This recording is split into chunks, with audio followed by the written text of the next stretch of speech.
Hello friends, welcome back to my educational channel span English DB. বন্ধুরা, আজকের ক্লাসে আলোচনা করতে যাচ্ছি খুবই গুরুত্বপূর্ণ কয়েকটি উন্নত ইংরেজি বাক্যের গঠন। ইতিমধ্যে তোমরা থাম্বনেল দেখে বুঝতেই পারছো। এইগুলো ছাড়া কখনোই ইংরেজিতে কথা বলা সম্ভব নয়। পুরো ক্লাস আমার সাথে থাকুন। চ্যানেলে নতুন এলে সাবস্ক্রাইব করুন। Let's get started. যেমন স্ট্রাকচার এম ইজ আর, তারপর টু বি, তারপর ভার্বের থার্ড ফর্ম, এনে করতে হয় অর্থে বাক্যের স্ট্রাকচার। যেমন কাজটি এখন করতে হয়, তাহলে কি হবে? কাজটি তারা দ্য ওয়ার্ক, তারপর ইজ হয় এক বচন, যেহেতু টু বি ডু মানে করা, তার থার্ড ফর্ম ডান, নাও মানে এখন, তার the work is to be done now. কাপড়গুলো পরিষ্কার করতে হয়, তাহলে কি হবে? কাপড়গুলো দ্য ক্লোথস প্লুরাল ফর্মে আছে, তাহলে হবে are to be cleaned. The clothes are to be cleaned, কাপড়গুলো পরিষ্কার করতে হয়, তাহলে দ্য ক্লোথস এখানে প্লুরাল ফর্মে আছে, তার জন্য আর। এরপর টু বি, তারপর ক্লিন মানে পরিষ্কার করা, তার থার্ড ফর্ম ক্লিনড।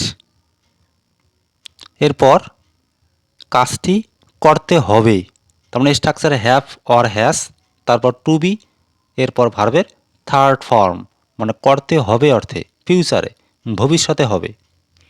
কাজটি করতে হবে, the work has to be ডান।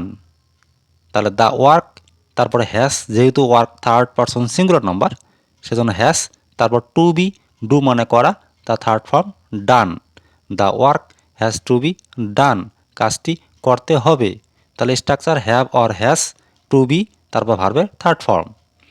সমস্যাগুলো সমাধান করতে হবে, তাহলে হবে দ্য প্রবলেমস, সমস্যাগুলো, তারপরে হ্যাভ, যেহেতু প্রবলেমস কথা বহুবচন, হ্যাভ টু বি সলভড।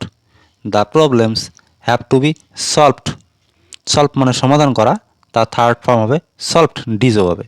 সমস্যাগুলো সমাধান করতে হবে, the problems have to be solved. ম্যাচটি আগামীকাল খেলতে হবে, তাহলে কী হবে?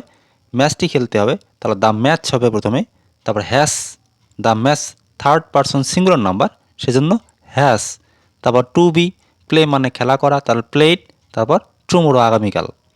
The match has to be played tomorrow, ম্যাচটি আগামীকাল খেলতে হবে, তাহলে সেম স্ট্রাকচার ভবিষ্যতে, তাহলে have or has to be, তারপর ভার্বের থার্ড ফর্ম ব্যবহার করতে হবে এই ধরনের বাক্যে। এরপর দেখো পাস্ট টেন্সে আমরা কীভাবে বলবো, হ্যাড, তারপর টু বি, তারপর শেষে ভার্বের থার্ড ফর্ম, এখানে কি করতে হয়েছিল অর্থে, কাজটি করতে হয়েছিল যদি বলি আমরা, তাহলে কি হবে? দ্য ওয়ার্ক, কাজটি যেহেতু the work had to be, করা ইংলিশ ডু, তার third form done. The work had to be done, কাজটি করতে হয়েছিল, তাহলে স্ট্রাকচার পরিষ্কার, হ্যাড টু বি, তারপর ভার্বের third form.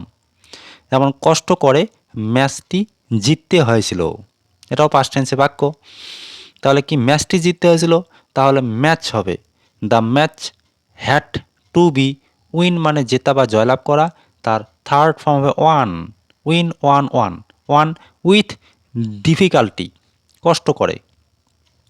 The match had to be won with difficulty, কষ্ট করে ম্যাচটি জিততে হয়েছিল।